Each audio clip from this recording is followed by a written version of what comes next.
Bonjour. Avec l'accord global sur les investissements entre la Chine et l'Union européenne, négociations qui ont duré plus de 7 ans, l'Union européenne a franchi un pas important et elle vient de démontrer à la Chine que maintenant elle n'était plus dans une logique de naïveté. Je dirais enfin. Pourquoi la Chine accepte maintenant cet accord? Parce qu'avec l'épidémie de la Covid-19, celle-ci a révélé les nombreuses failles de l'Union européenne et de bien d'autres pays concernant son indépendance vis-à-vis de la Chine. Elle a compris aussi que cette Chine qui ne supporte pas que l'Union européenne puisse devenir une superpuissance n'arrêtait pas de lui mettre les bâtons dans les roues. C'est un changement d'état d'esprit, c'est un changement important. Bien évidemment, il y aura encore beaucoup de chemin à parcourir. Certains responsables européens, maintenant, n'hésitent pas à prononcer les mots souveraineté et indépendance pour l'Union européenne. Alors, pourquoi l'Union européenne tergiverse autant pour devenir une grande puissance? Pourquoi elle a du mal à assumer ce rôle? C'est un rôle difficile. Je pense en partie, je pense même en grande partie, que ça vient du traumatisme du nazisme.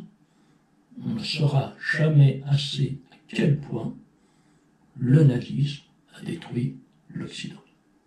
Et, bien évidemment, une des failles les plus importantes aujourd'hui de l'Union européenne, qui indique qu'elle doit se restructurer, c'est l'échec patent de la vaccination.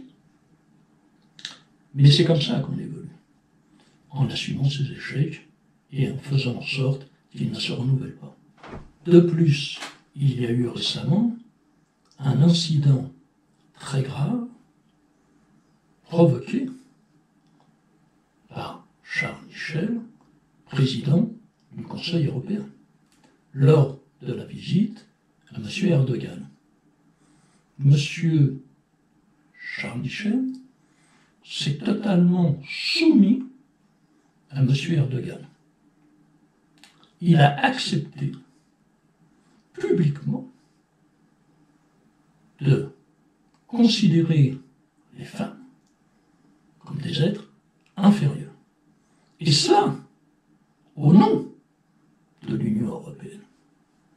C'est un message mondial qui a été donné par le président du Conseil européen. Plus, indirectement, il a soutenu M. Erdogan dans sa lutte contre les femmes, et entre autres, dans l'abrogation de la loi en Turquie, qui était faite pour protéger les femmes des violences. Mais il n'y a pas que cela. M.